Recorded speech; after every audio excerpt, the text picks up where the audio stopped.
नमस्कार दोस्तों, आज हम एक ऐसे महत्वपूर्ण सवाल पर चर्चा करने जा रहे हैं जिसका उत्तर श्री कृष्ण ने महाभारत और भगवत गीता में अप्रत्यक्ष रूप से दिया है। स्त्रियां अपने पति को धोखा कब देती हैं?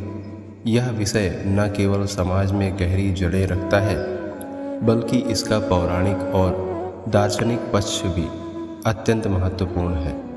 इस कथा के माध्यम से हम इस प्रश्न का उत्तर प्राप्त करेंगे और समझेंगे कि नारी धोखा कब और क्यों देती है। यह कहानी महाभारत के काल की है, जब दुर्योधन और पांडवों के बीच संघर्ष चल रहा था। उस समय श्री कृष्ण को इस न केवल युद्ध में मार्गदर्शन देने के लिए जाना था, बल्कि उनकी दार्शनिक और गहन जीवन शिक्षा भी लोगों को प्रभावित करनी थी। एक दिन अर्जुन ने श्री कृष्ण से यह सवाल किया, प्रभु, क्या स्त्रियां अपने पति को धोखा देती हैं? यदि हाँ, तो ऐसा कब होता है? श्री कृष्ण जी मुस्कुराए और बोले, धोखा कोई अचानक नहीं देता, इसके पीछे कई कारण होते हैं। एक स्त्री तभी धोखा देती है जब उसे वह प्रेम, सम्मान और सुरक्षा नहीं मिलती जिसकी वह अपने पति से अपेक्षा करती है। स्त्री का मन नाजुक होता है और यदि उसके भावनाओं का ध्यान नहीं रखा जाए तो वह दूसरे स्थानों पर अपने सुख की तलाश करने लगती है। अब हम एक ऐसी प्राचीन कथा पर चलते हैं जो इस प्रश्न का उत्तर विस्तार से देती है। यह कहानी राजा बभ्रुवाहन और उसकी रानी विदर्भा की है।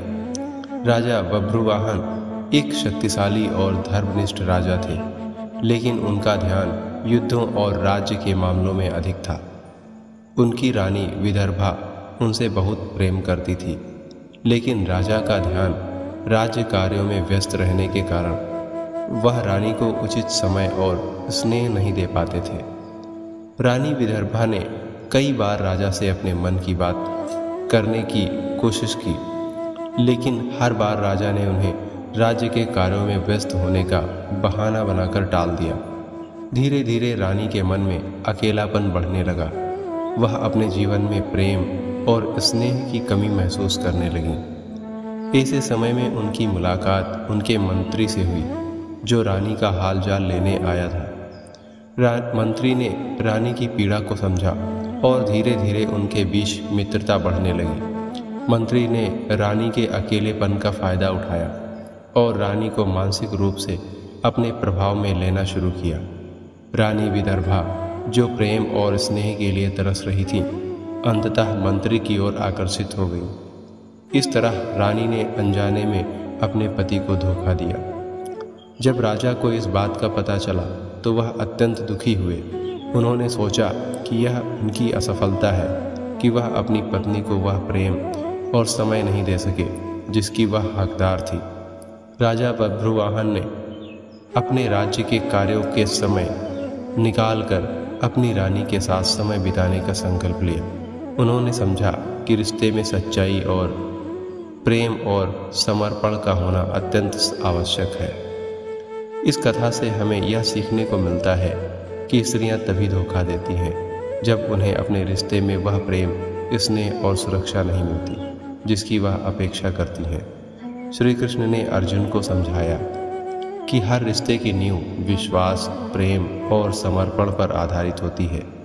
यदि पति अपनी पत्नी को उचित प्रेम और सम्मान नहीं देगा तो उसकी भावनाएं कहीं और खींच सकती हैं।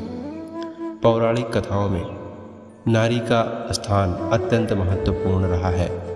नारी को शक्ति, प्रेम और करुणा का प्रतीक माना गया है, परंतु जब उसे उचित सम्मान और अधिकार नहीं मिलता तब वह अपने मार्ग से भटक सकती है। महाभारत में द्रौपदी का उदाहरण भी इसी बात को दर्शाता है। जब नारी का अपमान होता है तो उसका परिणाम अत्यंत भयंकर हो सकता है। श्री कृष्ण के अनुसार स्त्रियां स्वभाव से ही समर्पित होती हैं, लेकिन जब उन्हें उनकी योग्यता अनुसार सम्मान और प्रेम नहीं मिलता तब उनका मन अस्थिर हो सकता है।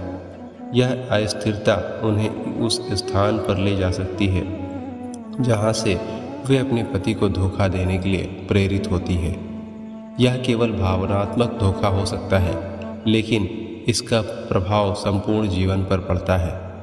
कृष्ण ने कहा कि हर पति को अपनी पत्नी के मन को समझने की कोशिश करनी चाहिए। उसे भौतिक सुख ही नहीं बल्कि मानसिक और भावनात्मक सुरक्षा भी देनी चाहिए।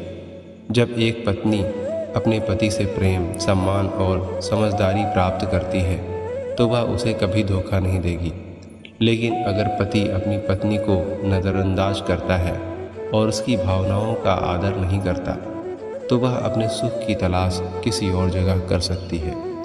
श्री कृष्ण ने अर्जुन को यह भी बताया कि हर पति पत्नी के बीच संवाद होना आवश्यक है। संवाद ही एकमात्र ऐसा साधन है जिससे रिश्तों में मजबूती आती है। पति को अपनी पत्नी की भावनाओं को समझने के और उसे उचित समय देने की ज़रूरत है।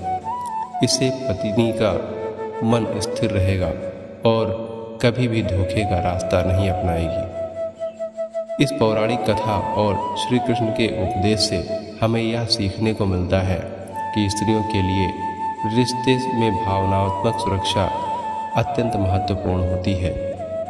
यदि उन्हें अपने पति से वह प्रेम और स्नेह नहीं मिलता तो उनका मन अस्थिर हो सकता है। इसलिए हर पति को चाहिए कि वह अपनी पत्नी के मन को समझे और उचित सम्मान और प्रेम दे।